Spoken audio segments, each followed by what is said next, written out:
journalists that want to be foreign correspondents. And here we have people who are actually doing it and living the dream with all its challenges. It's certainly a difficult path in journalism. It's safety is a concern, making a living is a concern, isolation is a concern, but it's still such a noble endeavor. And we have with us today two veteran foreign correspondents who've done some incredible reporting on women in particular in dangerous places. And they're going to talk about how they got started, how they support themselves, how they built their careers. And we also have with us two women from Chicas Poderosas, which is a fabulous model of collaborative journalism overseas that involves women in doing some extraordinary reporting. So, you know, many of us have dreamed of being foreign correspondents. Young reporters coming up are still dreaming of it, but foreign correspondence as part of newsrooms is a harder and harder gig to get. So freelancing is the way that many people who are trying to establish themselves overseas are being told, yeah, just go, pick up and go and do it. But that's pretty tricky. So we're going to ask our panelists here for some advice on how to build a career as an overseas correspondent. How do you find gigs? How do you negotiate payment? How do you negotiate support from the news organizations that hire you? How do you protect yourself? How do you care for yourself after you cover traumatic and upsetting stories anywhere, but in particular overseas? So I want to start by introducing our panelists. We have with us Tanya Rashid, Liz Flock, Samantha Leguizamon, and Buhi Mariluz. And also a former student of mine, Maureen Khan, who is going to be collecting your questions and comments in chat and feeding them over to us here in Zoom. So let me ask each of our panelists to introduce themselves briefly. Tanya. Hi, my name is Tanya Rashid. I am a journalist. Oh, can you hear me? Can you hear me now? Sorry, that was my bad. No worries, no worries. My name is Tanya Rashid. I'm a journalist and documentary filmmaker of 13 years now, I think. Been at it for a while. And I'm honored to be part of this panel and happy to share all the knowledge I've acquired over the years. Thanks, Tanya. Hi, Liz. Hi, everyone. I'm Liz Flock. I am a journalist and documentary filmmaker as well, an author, and I primarily do long-form reported narrative pieces in the US and around the world, and I have been at it probably around 13 years like Tanya, and am looking forward to sharing with you what I've learned, sometimes the hard way, so that you don't have to. So thanks. Thank you. Thank you. Sam? Hi, everyone. My name is Samantha Leguizamon. I'm from Jujuy, Argentina. I'm the communications manager at Chicas Poderosas, which is a global community that promotes change by working with women and LGBTQ community in media. And I am just very honored to be here today by telling everything we do here in Chicas. Thanks, Sam. Buki? Hi, everyone. My name is Buhi. Actually, that's my nickname, but you can call me that. I work with Sam in Chicas Poderosas. I am a program and project manager, and I'm also a podcast producer, radio producer, media producer, everything producer here based in Argentina. So it's really nice to be talking with all of you today. Thanks for the invite. Thank you so much for taking the time out of your busy schedules, and I know that you work hard and work all the time, so really appreciate you taking the time today. I want to start by taking a look at some of the work that our panelists have produced. I'm going to talk mainly to Tanya and Liz for a little bit about how they've built their individual careers, and then move on to talking to Sam and Buhi about the collaborative model at Chicas. So Tanya shared with me a piece she did for the PBS NewsHour on the sex trafficking of young girls in Rohingya refugee camps of Bangladesh. A very difficult place to be and a very tough story. It must have been emotionally so demanding. So Maureen is going to share her screen. And let's see, I'm not seeing Maureen's screen. Maybe it's showing in feed loop. Okay, Professor, I'm right here. Can you see my screen? I do not see your screen. Let's see. What are we seeing in FeedLoop? I'm not on the site in FeedLoop. Okay, sorry, folks. Moment of technical problems. I can try sharing my screen. Let me just try that. Oh, no, I can't.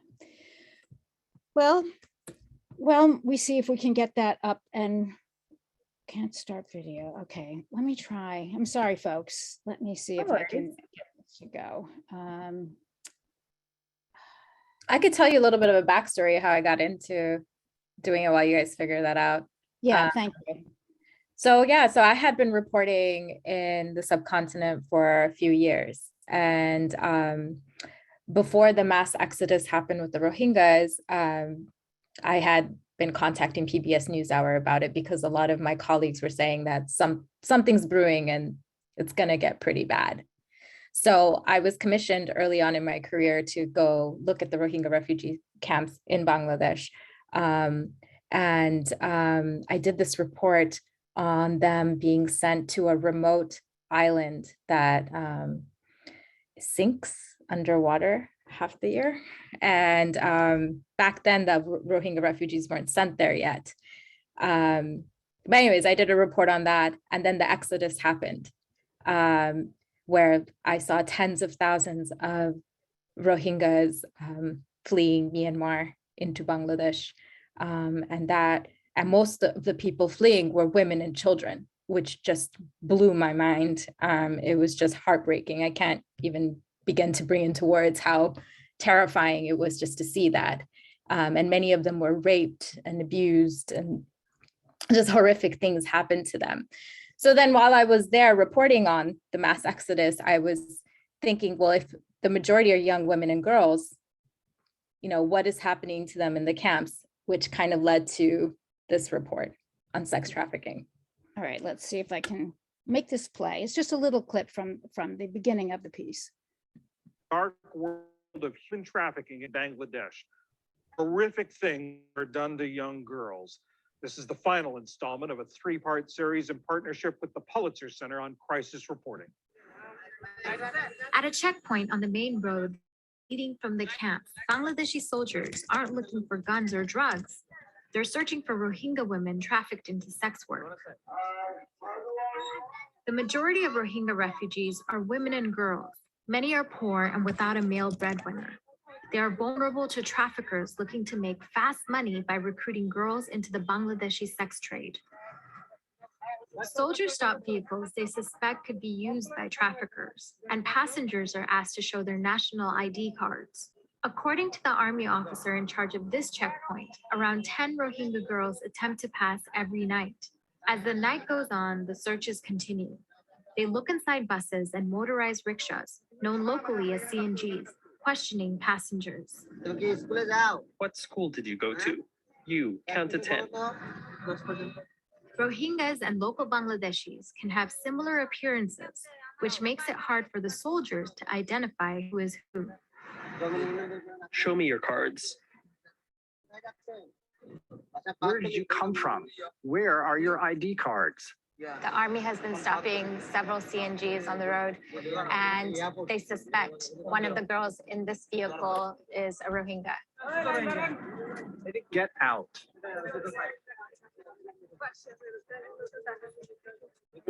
Tell me the truth. I know you are Rohingya. Who is the leader of your block at the refugee camp? As it turns out, the woman right there is Bangladeshi, and she's helping take this woman who's a Rohingya into Cox's Bazar.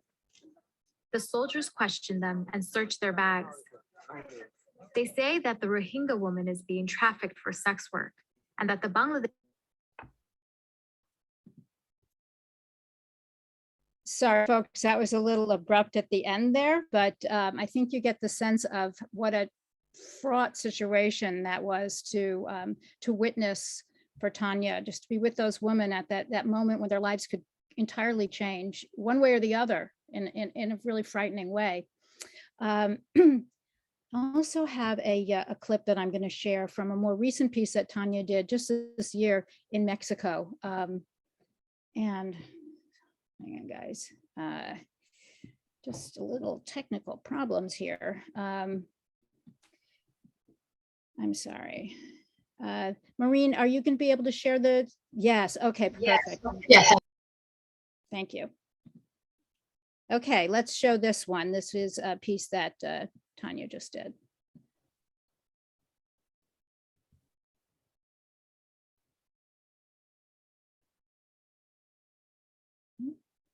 There's no audio. Yeah, I'm not hearing the audio.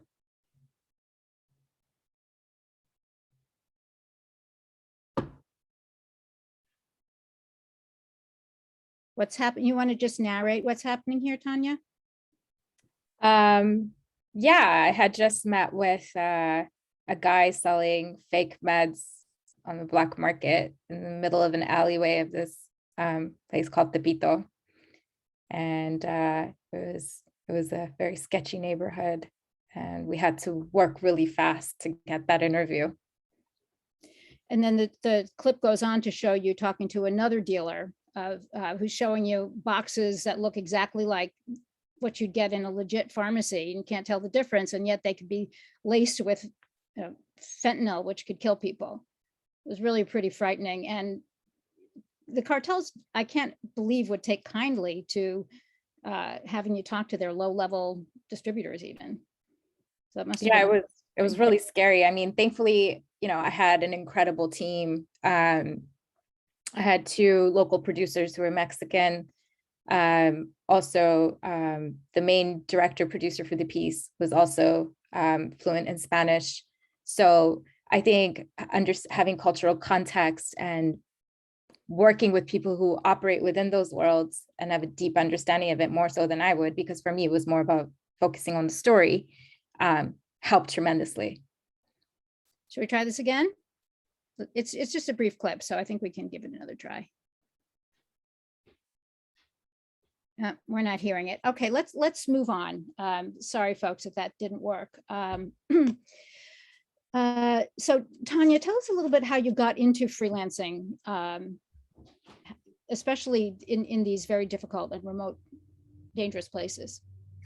Well, I mean, it all started back when I was working at, I worked for this TV network launched by Al Gore called Current TV back in, I'm quite old, it's like 2006. And I started as an intern, and I worked with these incredible journalists who were doing these groundbreaking investigative pieces. Like, one of my heroes is Mariana Van Zeller. She has a show called Trafficked on Hulu right now. And a lot of her storytelling involved going to really murky parts of, like, dangerous parts of the world. And so I just watched her and interned for her and followed her every move and just told her, I want to be like you, man. Like, what you're doing is what I want to do. How do I do it? So then, you know, I would go to the equipment room, borrow the cameras, like sitting in their meetings, transcribe all their footage. And then she told me the next step was to, after working there I worked there for a handful of years. She said, you need to go to Columbia journalism school, where you can just take it to the next level. And that's what I did. And I went to Columbia, and I, you know, studied journalism and documentary. And then with just $200 in my pocket, I thought the next step of my career was to move to the motherland. So I moved to Bangladesh, the land of my ancestors. It's also a very underreported region. Not a lot of journalists go there, live there, work there. I thought I had an advantage being Bangladeshi and also knowing the language and the cultural nuances and story ideas I'd always wanted to do, that I could take the skills I learned from Columbia there. So I moved there and I lived in this room size of a closet. I didn't really think about finance or anything like that. It was more like this romanticized idea of wanting to make it, like hungry and ready.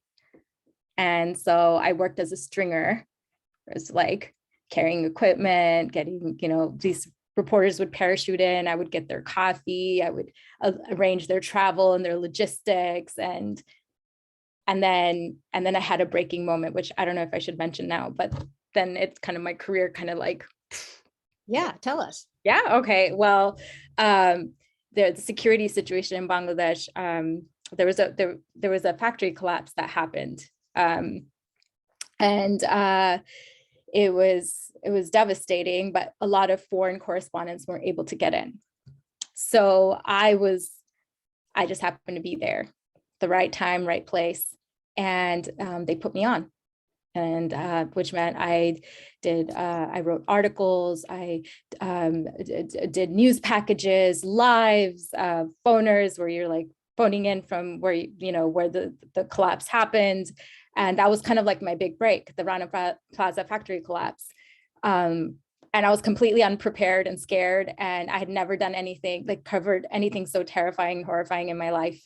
But it kind of like fast forwarded my career, like it catapulted me into, being taken seriously as a journalist.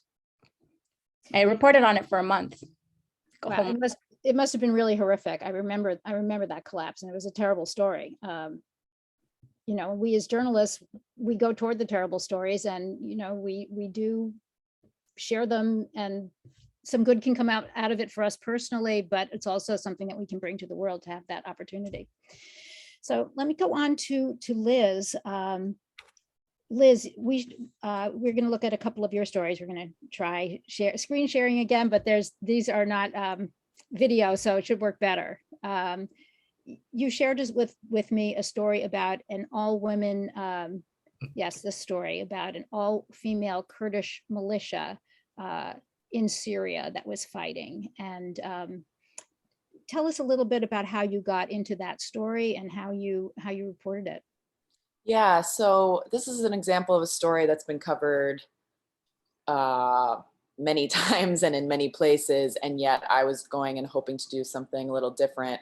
It's an all Kurdish militia that, an all-female Kurdish, mostly Kurdish militia in northeastern Syria that many people know about because they fought ISIS, and now that ISIS is largely vanquished in that area, they're sort of entering a new phase and the world's attention has turned away from them. But I was interested in them because I'm working on a larger book project that's coming out of some of my long form reporting on women who fight back and defend themselves in different contexts when institutions have failed. So this story, I chose to focus on why women are continuing to join this militia, even though they've already defeated ISIS, which is what people had largely focused on. And it sort of talks about how they're also fighting a battle for gender equality within their own community, and how the YPJ, this militia, is really key to that battle, and how that's kind of like the next phase. And so I was hoping to do something a little different and present a different perspective on this. And I think I also felt like a lot of the focus on this militia had been about how badass they were and how they held Kalashnikovs and look how sexy they are, and this sort of male gaze, let's focus just on the violence that they are using to fight violence. But I also wanted to understand more about like the intimate details of their everyday lives. And so that's what I was trying to accomplish in this piece. It was my first trip to Syria, which obviously is a super dangerous place. So I was pretty intimidated, and tons of preparation was needed as a freelancer to go there. And I chose to focus on one woman in particular named Zainab, who had recently joined the militia, as a sort of lens into why women were continuing to join even now. And, part of it being the gender equality piece, and because, she didn't get to go to school while all of her brothers did. And she just felt like this was something that would really provide her a lot of agency. And then the other piece was Turkey's attacks on the region. And so I chose to focus on those two things through this subject and character of Zainab, who I got to spend about a week and a half with when I was on the ground there. And from reading that story, I know that she was someone that I could tell from reading between the lines, she was someone that you felt, a real, I don't want to say fondness or kinship, but you engage with her emotionally. And sadly, she was recently killed in a drone strike.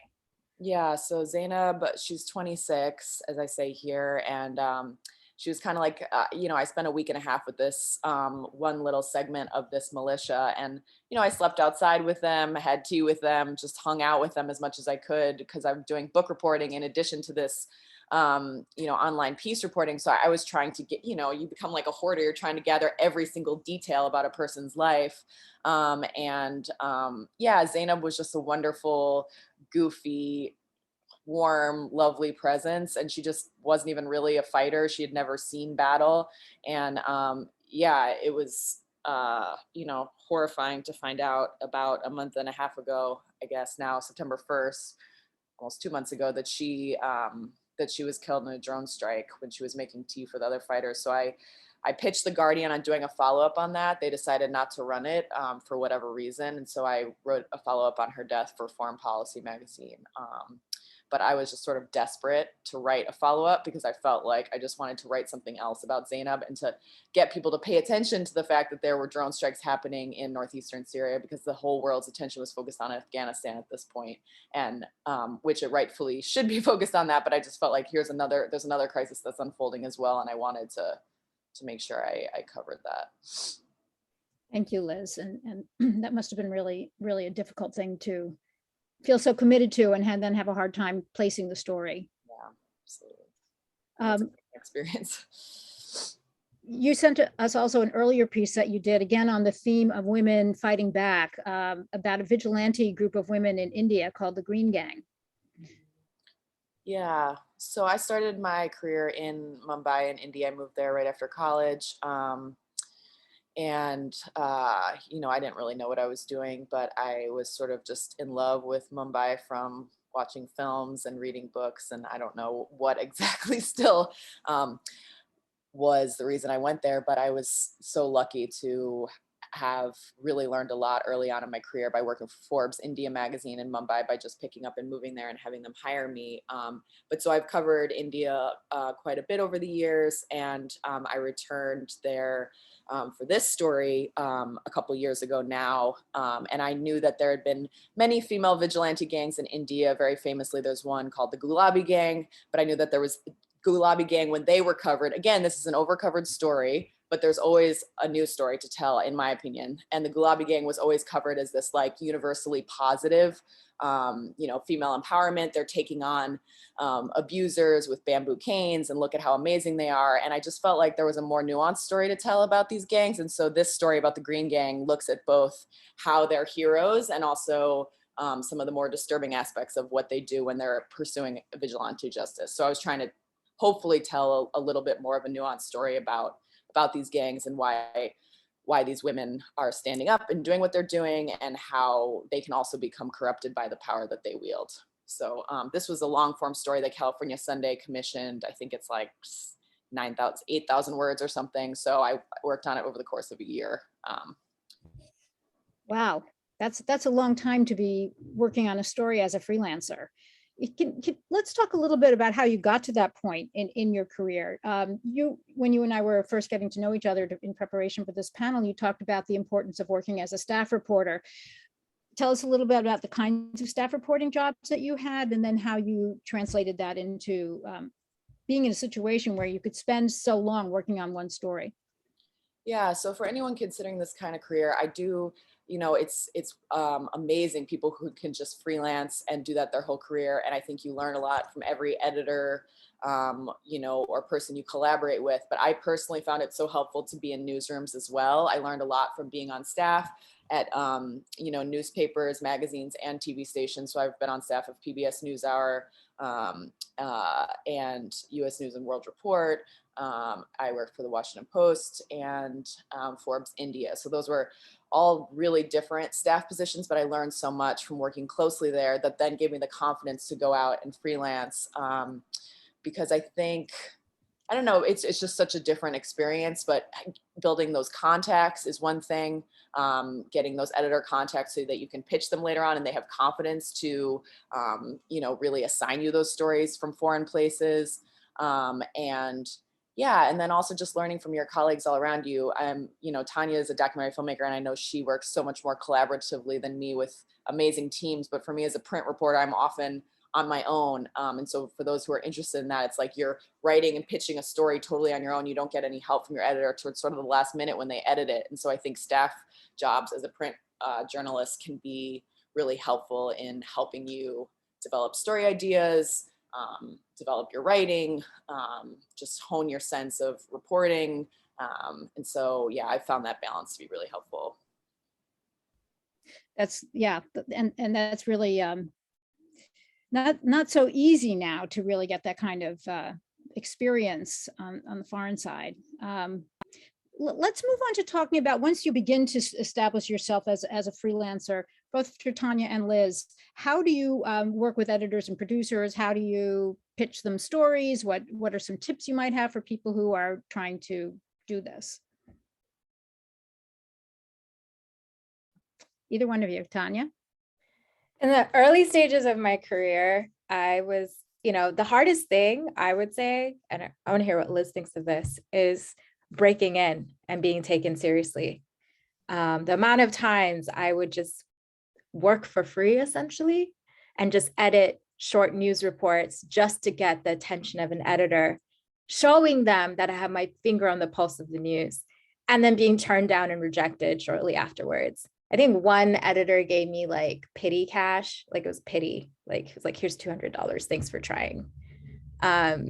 So like dealing with those rejections and not giving up, I think is the biggest thing. And that's not financially a secure way of going about things. But yeah, that's like kind of like how it started out. And then again, when I broke that story on Rana Plaza, that's when doors started to open and I rode that wave.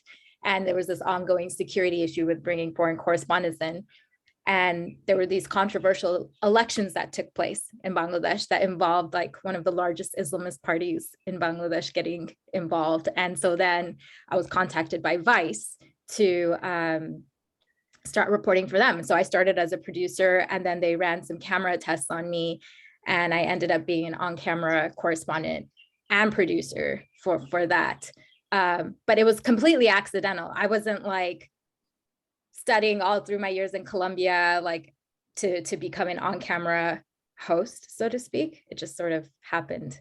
And so then I reported on that, and I just kept riding that wave and pitching ideas like a machine, and doors opened. But I operate with that same level of anxiety today. Even though I've made it, I feel like I've made it. It's still like in the back of my head, like I need to get the next gig. I need to make sure everything's, so I have like 8, 9, 10 things cooking at the same time, which is not normal. I think that does seem like the freelance norm, though. There's always that, what's going to be my next gig, my next paycheck. How about you, Liz? Yeah, I definitely think that compartmentalizing and being able to balance multiple gigs is a huge part of it. It's like, if I'm working on a story for a year, there's also 15 other things I'm doing during that year. So it's great that I get to spend a year on that. But I agree with Tanya, breaking in is obviously the hardest part.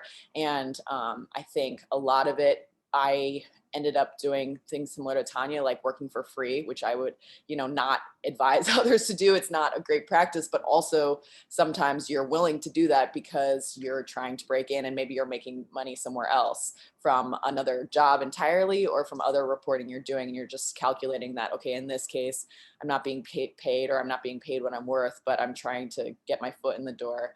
I think a big other part of it for me was making contacts. And I didn't always have those contacts, but I would just aggressively email people to get coffees with me, to jump on the phone quickly, and email people that I knew who knew other editors and ask them to put me in touch, and just cold freelance pitch tons of stories over and over again. A story that I did for the Village Voice, I think I sent the editor 15 follow-up emails, and then he was like, this is an amazing story, let's run it, as if he hadn't received my previous 14 emails.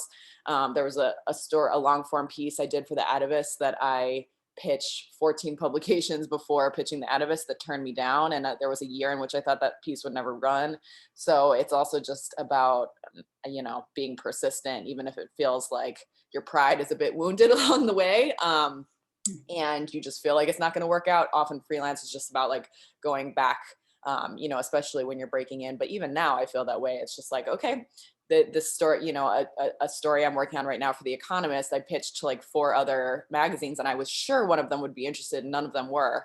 And I was just like, Jesus, I'm here, and yet these people still aren't interested. And I thought I had such a good sense for that. But then, you know, at the last minute, I was like, oh, I know this other publication that might be interested. And they were like, this is amazing, let's do it, you know, and then your confidence is reinvigorated. So it's just about going back again and again. Well, that persistence and that, you know, that drive and that that need to do it. I mean, you really have to need to do this, I think, to handle all that rejection and to just continue to keep at it and make it happen. Sam and Buchi, I want to hear now from you guys about the fantastic collaborative model, very, very different. Now, obviously, Tanya does a collaborative form, broadcast tends to be collaborative, but you have an even broader collaborative mentality that you bring to Chicas Poderosas and to your Powerful Stories Lab. Sam, tell us a little bit about the model and the Powerful Stories Lab that you have. And perhaps Yes, Marie can share the screen.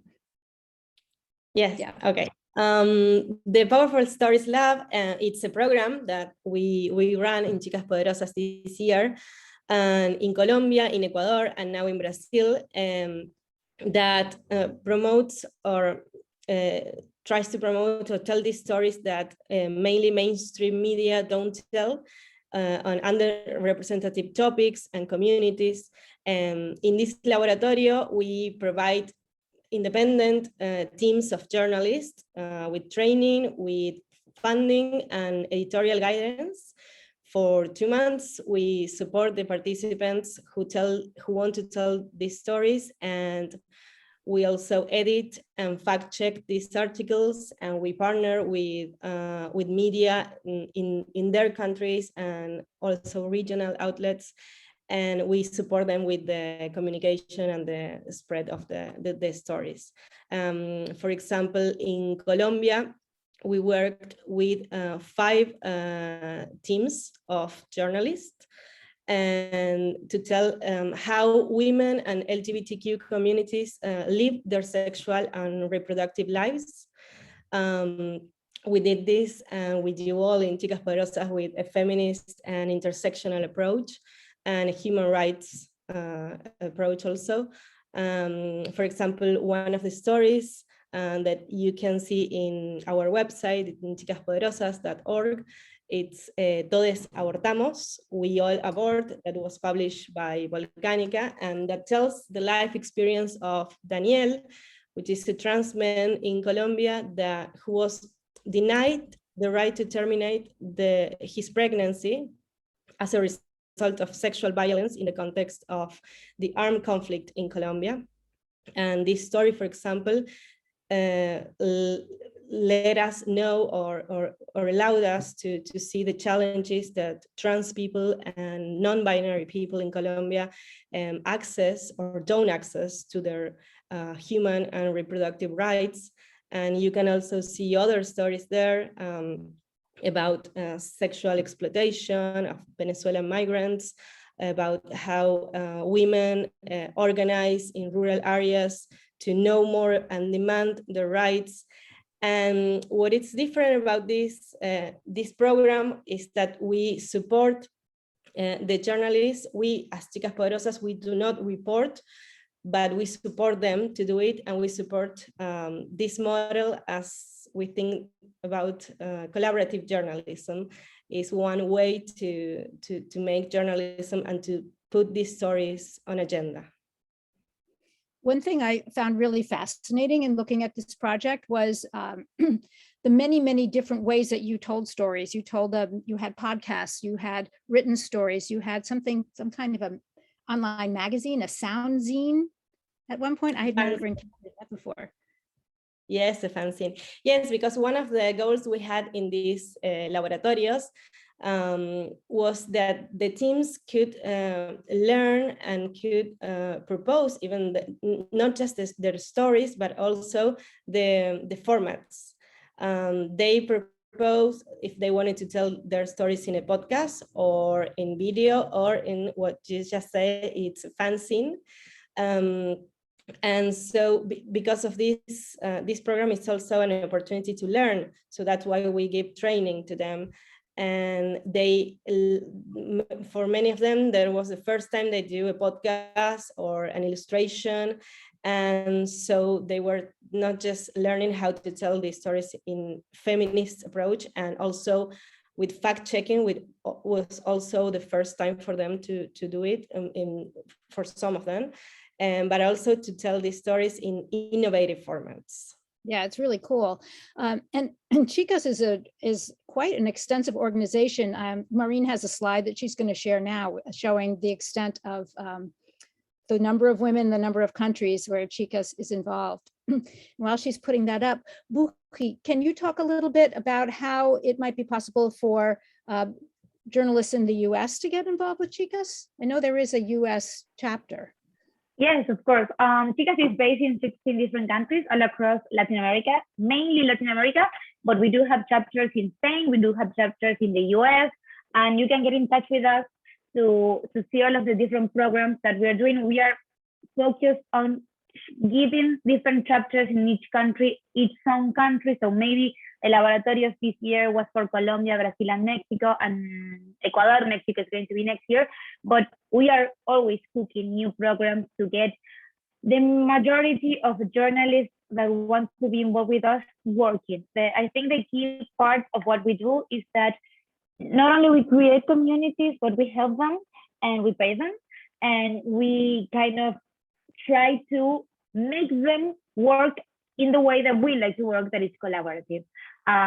Let's just forget for a minute about the fact of the journalist that is working alone, and let's talk about journalists working in teams, even if it's not teams of your same organization. I mean, how the girls were saying about making contacts, I think it's important to create teams of colleagues to work and to get in touch with people that are doing the same thing as you. So if you're wondering if you can access to the Chicas program, yes, you can. You can look for the US chapter. You can also look for the Latin American countries chapters. I mean, if you are Mexican, if you are Peruvian, and you're living in the US, you can get in touch with your community, with the community that we have in your countries, if you're interested in getting some work with people that are living in the country that just led. But we do have a US program and chapter, so you can look for us and we are going to help you. And if you're not in a country where we have a chapter, just contact us anyway, because we are going to make the most of it to try to get you into the organization and to work with us and to at least have the tools if you want to use them to do the kind of work that we do. So really interested in, I get worried just thinking about all of you doing this work and being safe. I know that you talked, Buki, about the safety training that you provide through Chicas. Can you talk about that a little bit? Of course, when we started to think about these powerful lab stories, we were talking about people reporting in spaces and places that we are not familiar with. And not only having in mind these conditions, also having in mind the COVID situation we had all last year, and a huge part of this year here in Latin America. Each country is different with the COVID situation. So we started to think about how we could help our journalists to work in safe environments. And when we're talking about safety, we're not only talking about physical safety, which is probably the most important kind of safety to have in regards when we're doing reporting on field, but we're also thinking about mental health. We're thinking about security and digital safety, because these kind of reporters get targeted not only on the field, but also online. All of this year, we had to migrate to work in conference, in Zooms, in Meets, in different kind of new fields, and we can get attacked from different types of hackers, trolls, or whatever, doing the kind of work that we do, because somebody's going to be upset if we are talking about how people in Colombia are not getting the rights that they should be getting about sexual health or anything else. So we started to add training, safety training with people that know how to do that. And we also have a security advisor in the team. So our team can reach to that person in case they need assistance with anything, with security on the field, with security on their digital space, with security of the fact that maybe they are reporting about things that are really difficult to digest, and they need somebody to talk, or they need some tools or skills to conduct an interview with somebody that, for example, has just lost her or his daughter, or has been denied the access to get abortion and dealing with a difficult time. When we're talking about safety, I think it's important to understand that our physical safety is important, but our mental safety is also important. And when you're reporting over and over and over again about the same thing, sometimes you detach yourself from the thing that you're reporting, and you need something to kind of digest everything that you're doing. And that's why we create, and we try to create in Chicas, a safe environment for our journalists to work and to feel safe with what they're doing, and to feel content and happy with the work they're doing. That's so important. So, Liz, Tanya, how are you coping both with physical and safety for yourselves? Tanya, let me ask you, a piece that I've seen that you did for Vice about femicide in Honduras opens with an incredible moment where you're talking to a father by the gravesite of his daughter, and he's weeping from the moment the camera starts to roll. His daughter's been murdered, and she was a teenager. And when I saw that, I thought, how did you come back from that? How do you live with that? How do you take care of yourself? That's a good question. Well, when we met him, we didn't have the cameras rolling, and he was weeping and crying and telling us the story. I think the biggest thing I can offer in that moment, like, we're not robots. Like, I'm not there just for a story. I see a human being who's just lost their child. And so, of course, it was emotional for all of us, like my teammates.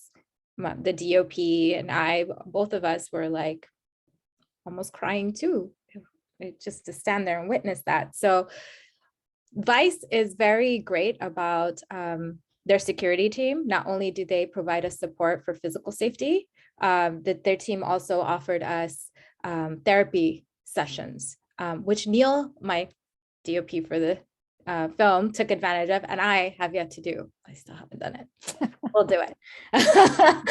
But I've been in this business for so long, and just for me over the years, I think, therapy is really the key. I think I've had disassociative tendencies since I was a kid. And that sort of worked to my advantage in my job. Not sure about my personal life though, but it certainly helped with my work. But yeah, does that answer the question? Well, I just wanted to, something that you and I have talked about is yoga.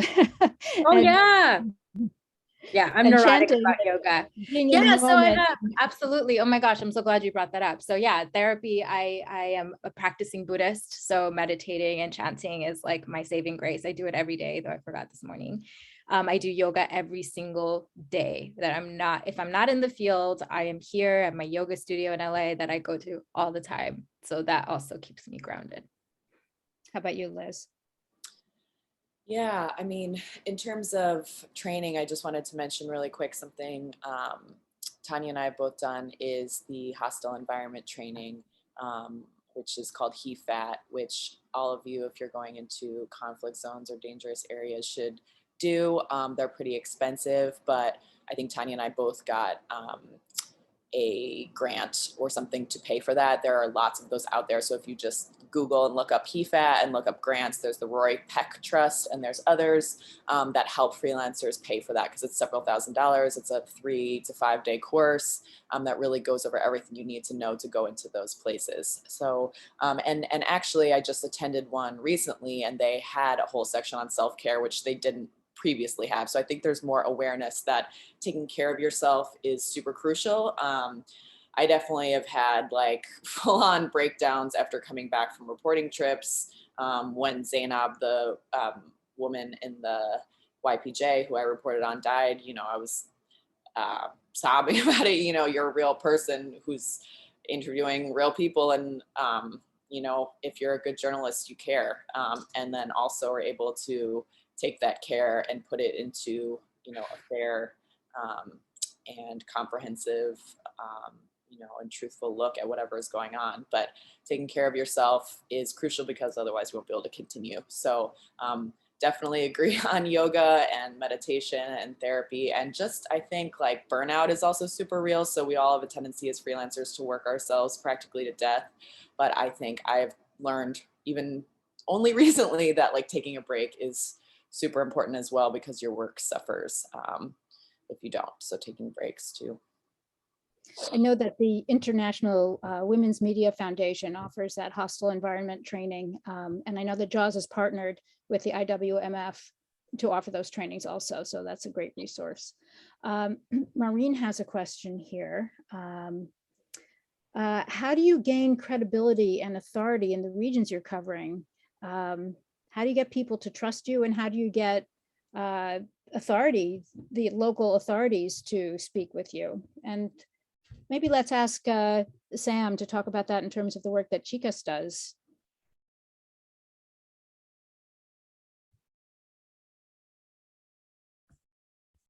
Oh, sorry, I couldn't.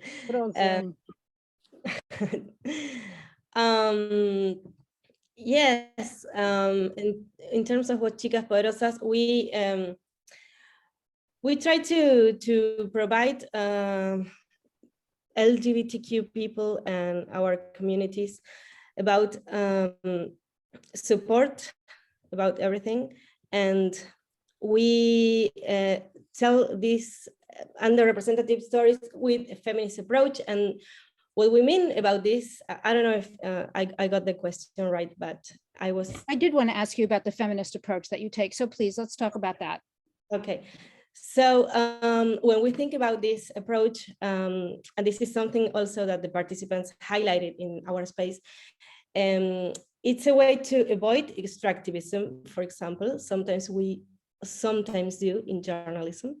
For example, we had weekly meetings with our editors, and all the teams just wonder how could they approach to their interviews, and how could they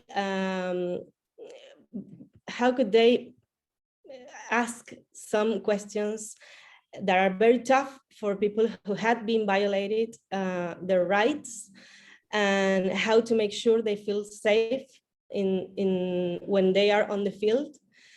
And those were questions that constantly they were asking, and so they were very careful in the words they use, in the questions they ask, in the way they approach to the interviewers.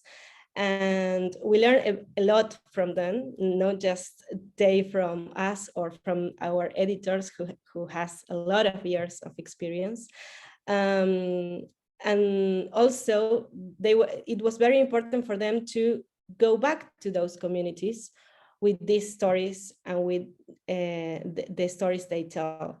So that's also a way they avoid, or we try to avoid like this extractivism we also do. For example, like in the story of Todos Abortamos, we can see kind of a kit of highlights that people who are trans people or non-binary people should know about their rights.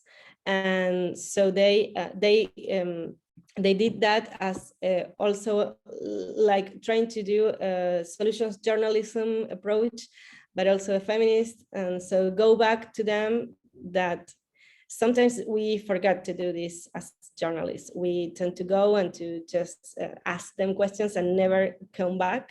But it's, we think it's very important to go back to them, to what just to return a bit of what they do.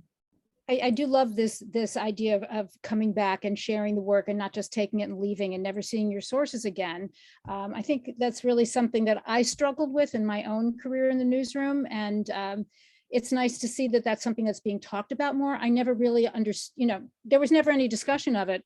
It was just like, well, that's the way it is. But now I think that there's a lot more attention to this dialogue between sources and journalists. And that actually goes into a question here that Maureen asked. I love this question. she addressed it to Liz, when covering the Kurdish women in your stories, did being a woman ever help you relate to the women who are being victimized? Do you recommend sharing personal anecdotes with your sources, and where do we draw the line? Yeah, I mean, definitely being a woman was crucial. I thought about bringing a male photographer with me, and the local journalist who I was working with said, don't do that. And there was another local journalist with me who was male and a driver who was male, and they constantly just didn't want them around. So definitely being a woman was crucial. As for sharing personal anecdotes, I think I tend to stay away from that. I just, I think it can tend to draw the focus away, and I think it can confuse people about where the line is. I would rather take any experiences that I might have that might relate, whether it's, I don't know, sexual violence or anything that I as a woman am able to relate to them on, and let it inform the sensitivity of my reporting, and to study trauma-informed reporting, as opposed to sharing personal anecdotes. I just think it really can muddy the waters, which is not to say that you can't relate to them and talk to them like a normal person who is, deeply interested in their life. But I just think, sharing, like really intimate stories is not really that helpful, I think.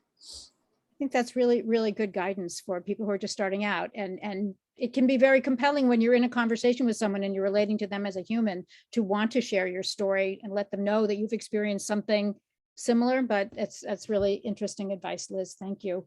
Tanya, what do you share that viewpoint? Do you have a different approach? Yeah, covering the Rohingya refugee crisis, like I don't fully understand the language, but I could pick up on things. And also, like, being from the region, and being a Muslim, being raised as a Muslim woman, I felt like there were a lot of similarities. But yeah, I'm very careful about, they experienced such horrendous trauma. Who am I to come in with my personal whatever, not to diminish my experience and what I've been through, but I think it's about them. It's about their stories, and holding space for them, I think, in an empathetic way is good, but I wouldn't recommend sharing personal anecdotes. Yeah, okay. And what about in the work that Chicas does? Do you have any guidance for your journalists on that front? Does that question ever come up? I think so. That what the girls are saying is quite important. I think if you're going to be reporting on an experience and a skill that's not your own, you need to be interested, and you need to understand and research the audience and the people that you're going to be interviewing. At the end of the day, just like Tanya said, you're journalists, but you're also human beings. And let's not forget the fact that every aspect and every person involved in that story are human beings, and you're dealing with human beings, and you're dealing with human rights for the most of it stories. You're not pitching a product, you're not talking about a movie, you're dealing with the life of people. And maybe for us, we have like a little face of that, but they're living that life every day. So you have to be very respectful. You have to understand their times. If you're reporting in a community that you're not aware of, you have to understand their rules. Maybe they don't want their picture taken, and you need to understand that. Maybe they don't want to talk about things, or they are not using the same language as you do, or the same words, or the same slang.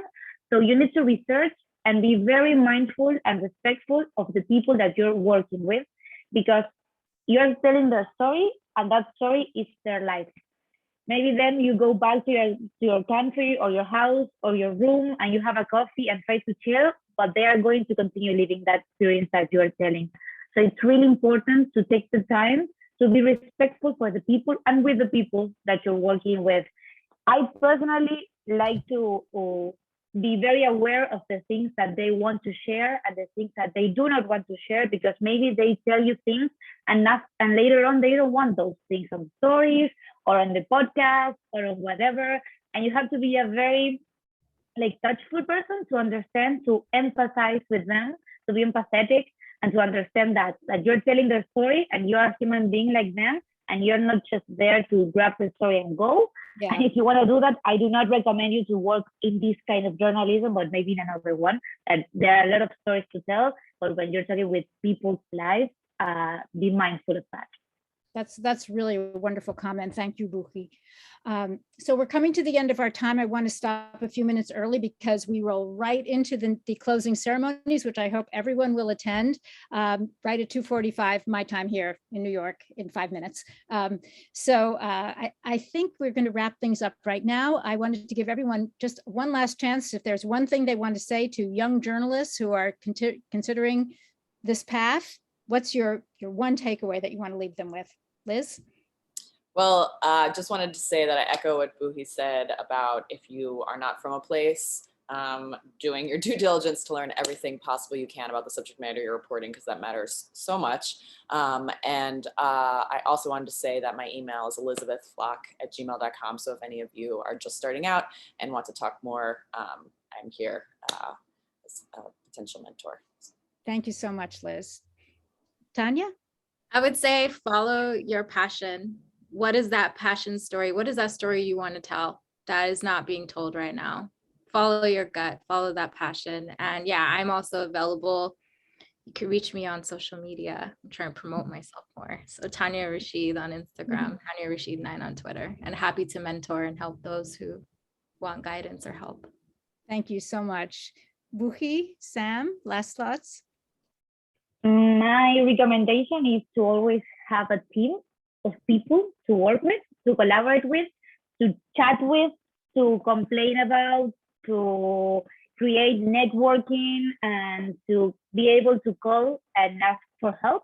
They could be journalists, but they could be video makers, producers. I mean, let's start to think about journalism as an interactive and kind of big audience, not only the person that's writing the article, but all of the people that help that person to write the article. And you can find us at Chicas Poderosas. We are going to be very happy to help you if you need. Thank you, Buchi. Sam, we'll give you the last word. Well, I would say even if you're scared, just do it. Like try and do it and go ahead, and that's the only way you can learn and you can tell stories if you are a journalist, and to have a community also, as Buchi said, it's very important. Thank you so much to this wonderful panel. Thank you very much. And thank you, Maureen, for your help. And I will see you all at the closing ceremonies in 3 minutes. Thank you. Thanks.